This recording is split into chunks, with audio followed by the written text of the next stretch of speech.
नमस्कार। राजस्थान की तमाम फटाफट खबरों में आपका स्वागत है। खबरों के लिए आपसे निवेदन है कि यदि आपने हमारे चैनल को सब्सक्राइब नहीं किया तो कृपया करके राजस्थान की खबरों के लिए आपके अपने चैनल को सब्सक्राइब कर लें। आप सब्सक्राइब करते हैं तो हमें हिम्मत होती है सही और सच्ची खबरें आप तक पहुंचाने की, वरना मीडिया में किस तरह की खबरें आपको पेश की जाती है यह बताने की आवश्यकता नहीं है।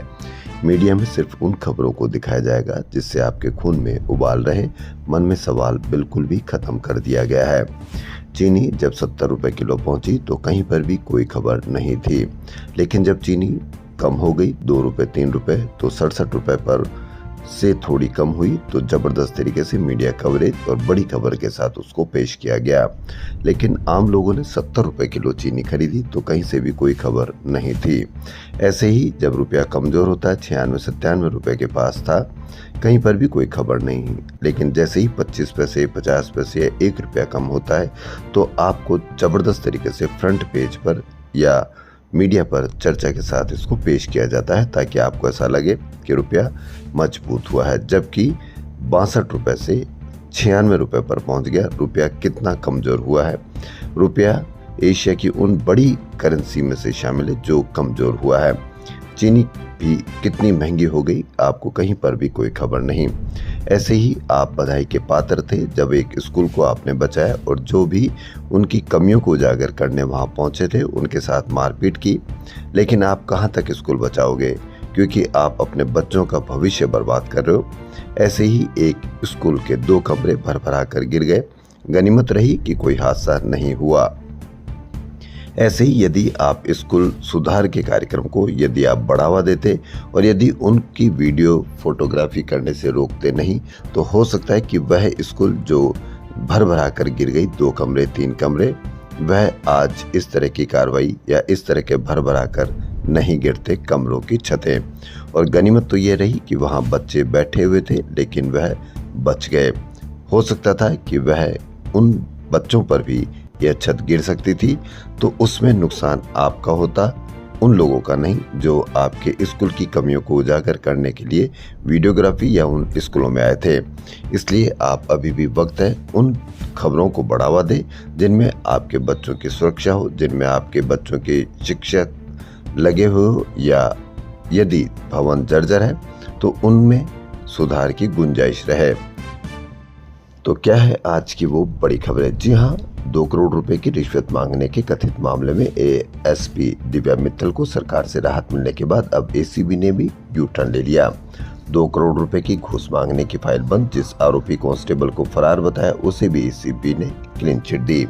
आपको पता भी नहीं चलेगा कि कौन आरोपी है कौन निर्दोष है, और सबको क्लीन चिट मिल गई है और उसे भी एसीबी ने क्लीन चिट दे दी जो कांस्टेबल फरार बताया था।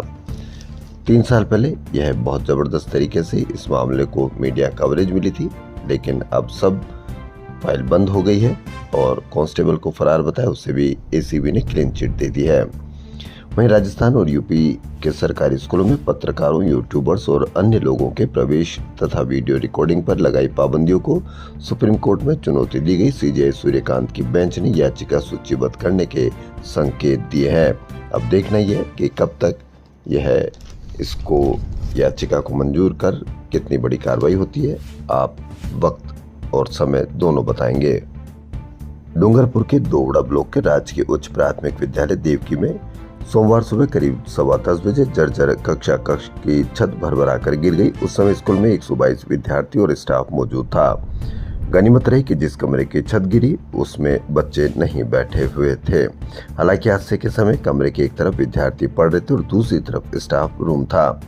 छत या मलबा दूसरी दिशा में गिरता तो कई बच्चे और शिक्षक इसकी चपेट में आ सकते थे। अब कहीं से भी किसी भी बड़े नेता का ये बयान आपको देखने को नहीं मिलेगा कि यह जर्जर भवन था। वह आम जनता के लिए कितना बड़ा हादसे का कारण हो सकता था, बच्चों के लिए कितना बड़ा हादसा का कारण हो सकता था। लेकिन आपको किस तरह से आपने बचाया स्कूल को या अपने बच्चों के भविष्य को बचाया, इस पर आप अवश्य कमेंट करके बताएं। सोमवार सुबह स्कूल में रोजाना की तरह पढ़ाई चल रही थी। कक्षाओं में शिक्षक पढ़ा रहे थे कि अचानक धमाका हुआ। आवाज सुनते ही बच्चे सहम गए और शिक्षक भी अपने अपने कमरों से बाहर निकल गए। 25 जुलाई 2025 को झालावाड़ के मनोहर थाना क्षेत्र में सरकारी स्कूल की छत गिरने से 7 बच्चों की मौत हो गई थी। जबरदस्त तरीके से हंगामा हुआ था और उसी का कारण था कि पूरे प्रदेश में जर्जर भवनों की तलाश की जा रही थी। लेकिन किसी एक ग्रुप ने जब जर्जर भवनों की या जर्जर स्कूलों की इस तरह से तलाश करने की कोशिश की गई तो आम लोगों ने या वहां की जनता ने उनके साथ मारपीट की और ऐसा व्यवहार किया जैसे आप समझ सकते हैं कि वीडियोग्राफी करना उनके लिए अपराध साबित हो गया। लेकिन यदि इस तरह से छत भरभरा कर गिरती रहेगी तो उसमें आपके बच्चे शामिल रहेंगे और आपके बच्चे हादसे का शिकार होंगे। इसलिए होना ये चाहिए कि जो भी अभिभावक जिनके बच्चे वहां पढ़ते हैं उनको वीडियोग्राफी करके सरकार के पास पहुंचाना चाहिए ताकि आपके बच्चे सुरक्षित रह सके। शिक्षक नहीं है तो आप अवश्य वीडियोग्राफी करके शिक्षकों की कमी का निवारण करवाएं। शौचालय नहीं है तो उसके बारे में भी आप सरकार को वीडियोग्राफी करें या किसी भी प्रकार से सरकार के पास शिकायत पहुंचे।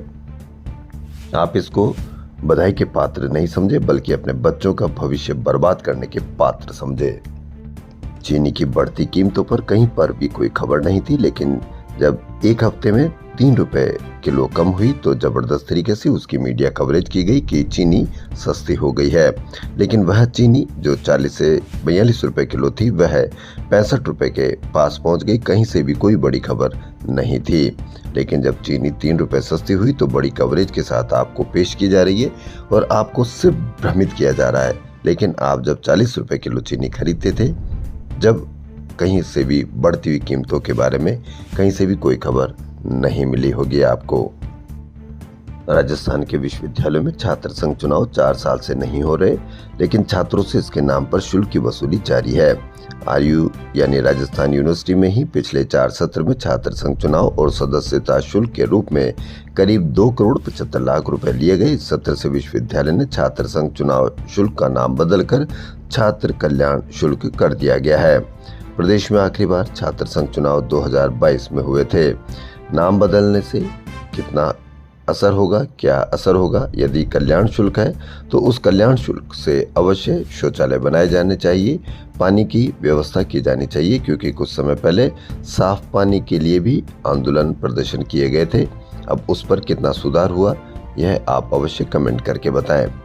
मानसून अब तक उम्मीदों पर खरा नहीं उतरा है। बीते 3 महीने के सीजन में केवल जून में औसत से ज्यादा बारिश हुई। जुलाई और अगस्त में औसत से नीचे ही आंकड़ा रहा। अब तक 121.48 मिलीमीटर पानी बरसा। कोटा पूरा होने में 89 मिलीमीटर पीछे। इसी कारण मानसून की सुस्त चाल ने इस बार बांधों का भी गला तर नहीं किया है। जून से अब तक 70 दिन का मानसून सीजन बीत चुका है, लेकिन औसत से 16.13% कम बारिश से बांधों में पानी की आवक बीते साल की तुलना में कम है।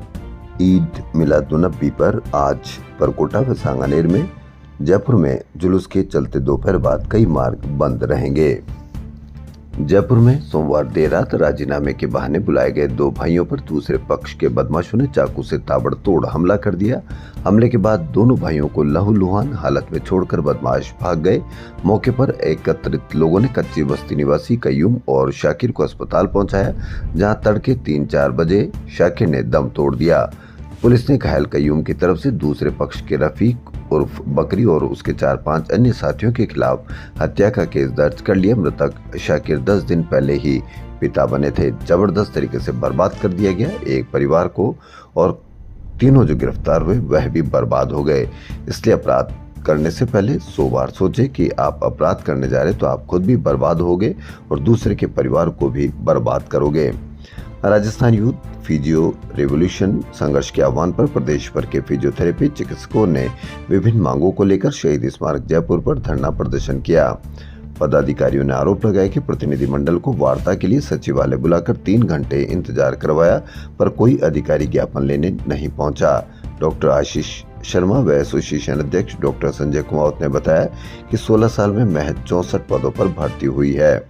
जिससे हजारों डिग्रीधारी बेरोजगार हैं। उन्होंने एसएमएस अस्पताल में 25,000 रुपये इंटर्नशिप शुल्क माफ करने और मुख्यमंत्री माह योजना में फिजियोथेरेपी जोड़ने तथा सीएससी पीएससी पर पद सृजित करने की मांग रखी। वहीं चेतावनी दी कि मांगे नहीं मानी गई तो सरकार का घेराव किया जाएगा। इस दौरान डॉक्टर अजय शर्मा, डॉक्टर शालू वर्मा भी मौजूद रहे। जर्जर स्कूल ही नहीं, एसएमएस अस्पताल के इलेक्ट्रिकल और मेंटेनेंस व्यवस्था से जुड़े अधिकारियों पर सवाल उठ रहे हैं। एसएमएस चरक भवन के ईएनटी वार्ड में महिला के सिर पर गिरा पंखा, 10 टांके आए।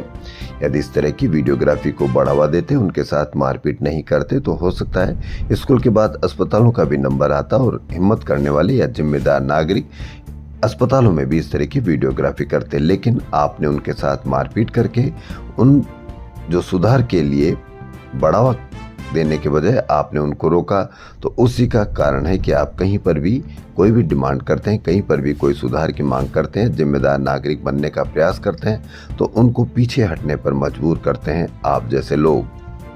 नगर निकाय चुनाव में राजनीतिक दलों के सामने नोटा भी सियासी दबाव का नया हथियार बन सकता है। राष्ट्रीय आमजन मोर्चा मुद्दों पर समर्थन नहीं मिला तो नोटा के लिए करेंगे जागरूक। नगरीय निकाय चुनाव में निर्वाचन कार्य में लगे वाहनों को ईंधन की कमी न हो, इसलिए जिला प्रशासन ने जिले के सभी पेट्रोल, डीजल और सीएनजी पंप 22 सितंबर की रात 12 बजे तक 24 घंटे खुले रखने के आदेश दिए हैं। जयपुर का यानी गुलाबी नगरी एक बार फिर पोलो के रंग में रंगने जा रही है। राजस्थान पोलो क्लब का सितंबर जयपुर पोलो सीजन 1 सितंबर से 25 अक्टूबर तक आयोजित होगा। जयपुर में 2 महीने में खेले जाएंगे 9 बड़े टूर्नामेंट।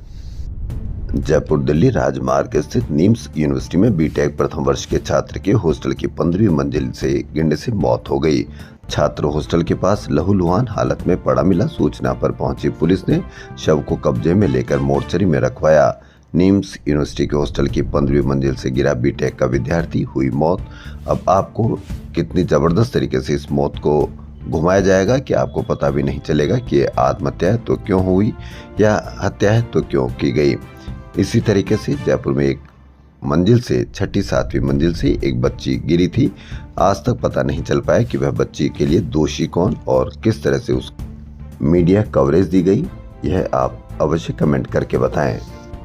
राजस्थान में 309 निकायों के 10,245 वार्डों पर चुनाव लड़ने के लिए कांग्रेस को 40,000 से अधिक आवेदन आ चुके हैं। इनमें 32% वार्ड बदलकर चुनाव लड़ने के इच्छुक है। हालांकि ऑप्शन के रूप में वार्ड बदलने का ब्यौरा है, लेकिन खुद के वार्ड में चुनाव हारने की चिंता भी जाहिर की गई। लेकिन पार्टी ने तय किया है कि नगर निगम से लेकर नगर पालिका तक किसी को भी वार्ड बदलकर चुनाव लड़ने की इजाजत नहीं दी जाएगी।